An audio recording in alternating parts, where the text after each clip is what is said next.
Mardi 23 avril, bonjour à toutes et à tous, bienvenue sur votre chaîne d'information régionale. Sans plus attendre, le journal et surtout vos prévisions météo, puisqu'on devrait profiter encore, mais pour la dernière journée, du beau temps et du soleil aujourd'hui avec des températures toujours aussi douces et exceptionnelles. 20 degrés sur le littoral, 22 degrés à Lille, du soleil, du ciel bleu malgré quelques voiles nuageux. C'est une belle impression générale qui nous attend aujourd'hui avant la dégradation, avant le retour des nuages, des perturbations pluvieuses et la baisse très nette des températures.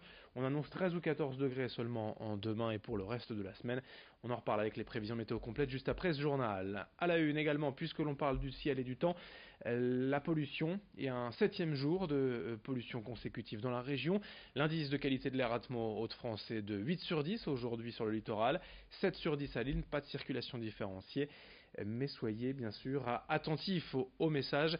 Évitez de vous rapprocher des grands axes, évitez l'activité physique intense, surtout si vous êtes sensible ou fragile. Avec le beau temps, justement, de ces derniers jours, attention aussi au pollen et aux allergies. Près d'un tiers des Français seraient aujourd'hui concernés et le chiffre est en hausse depuis plusieurs années. En cause de l'hérédité, surtout des facteurs environnementaux, notamment la pollution et les changements de nos habitudes de vie. Actuellement, ce sont donc les pollens d'arbres et de bouleaux, surtout que l'on trouve le plus, mais désormais certains fruits comme les pommes et les pêches peuvent provoquer des réactions allergiques, car ils comportent la même protéine contenue dans le pollen d'arbre. Dans quelques semaines, ce seront autour des graminées de faire leur apparition. Autant de raisons de se prémunir et d'interroger une allergologue. Explication recueillie par Céline Huret. Cliniquement, il n'est pas toujours évident de faire la part des choses, mais le pollinique, par exemple, va avoir souvent une rhinoconjonctivite, c'est-à-dire le nez qui coule, des éternuements, un nez bouché, une irritation des yeux, une démangeaison dans la bouche, dans la gorge, dans les oreilles. Ça peut évoluer jusqu'à l'asthme. Ce sont classiquement les manifestations dues au pollen, le plus souvent.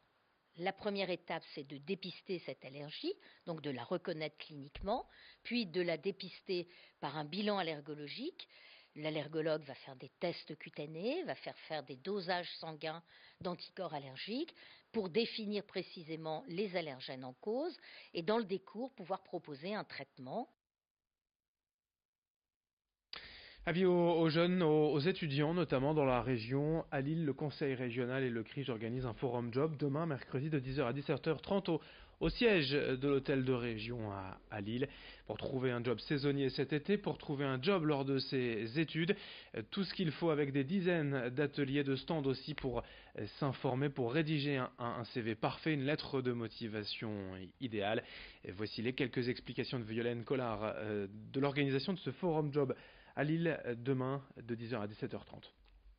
On a pas mal d'offres autour du commerce, de la vente, par exemple préparateur de commandes, je pense au Drive qui recrute, au poste de préparateur de commandes pour des grandes enseignes de distribution, même de vêtements par exemple, pour travailler dans les entrepôts.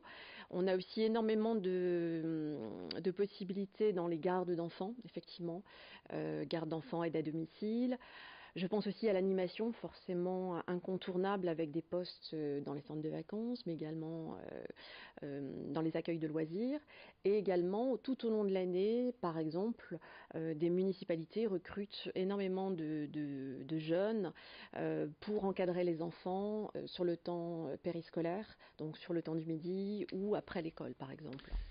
Le forum job à Lille au siège de région co-organisé par le CRIJ et donc le conseil régional, c'est demain de 10h à 17h30 au siège de la région Hauts-de-France à Lille. Autre actualité plus locale, un projet d'éolienne contesté à Fienne, petit village de 900 habitants entre Boulogne et Calais. Le 26 mars dernier, le conseil municipal a refusé à l'unanimité le projet d'implantation de 5 nouvelles éoliennes dans la commune. La ville en possède déjà 5 depuis une dizaine d'années, mais malgré les promesses d'indemnisation à l'époque, la municipalité n'a jamais touché les 100 000 euros de compensation prévus. Aujourd'hui, la ville ne veut donc pas de ce nouveau projet, car cela ajouterait aux nuisances déjà subies par les habitants. La commune vient de recevoir récemment un soutien de poids en la personne de Xavier Bertrand, le président de la région. On le sait opposé aux éoliennes. On écoute la maire de Fienne, Clotilde Roberval, jointe par téléphone.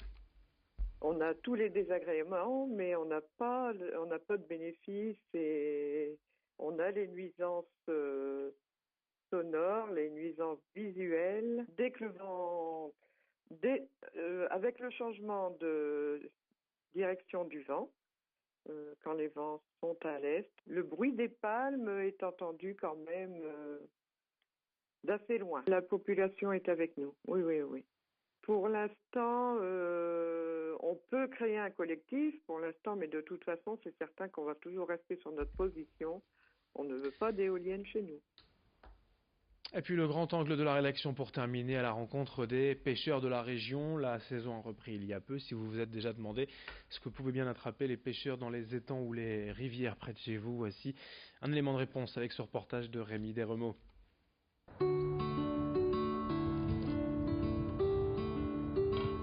Avec l'arrivée du beau temps, les pêcheurs sortent leurs cannes.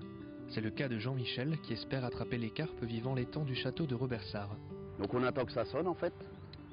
Et si jamais ça sonne, on se lève, très vite en général. Et puis hop, on ferre et le combat commence, quoi. Ses meilleures prises, un brochet de 9,6 kg et une carpe de 14 kg. Souvent présents à bord de l'étang, les poissons n'ont plus de secret pour lui. Plusieurs spécimens qui vivent ici dépassent d'ailleurs les 16 kg. Du coup, Jean-Michel ne compte pas se limiter à son palmarès. J'ai ma carte d'ici depuis 73 et je suis président depuis 25 ans. On se connaît tous plus ou moins, c'est convivialité, pas de prise de tête, tranquille. La pêche quoi, le plaisir. Tous les moyens sont bons pour attirer les plus gros poissons, souvent capricieux. Fini les verres et place aux appâts ayant un goût de tutti frutti, épicé et même un goût à la fraise. Il y a toute une panelle d'arômes et de parfums, de taille. Et après, bien sûr, il y a le plaisir de les faire soi-même aussi.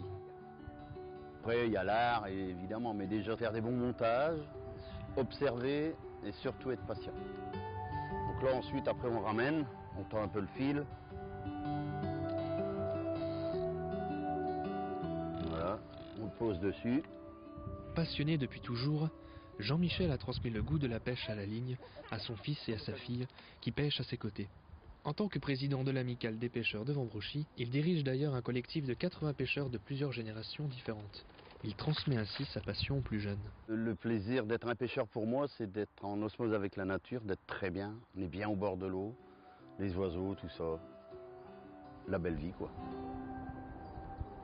La belle vie dans la région. Merci d'avoir suivi cette édition. D'autres infos dont vos prévisions météo à suivre dans une poignée de secondes. Très bonne journée à toutes et à tous.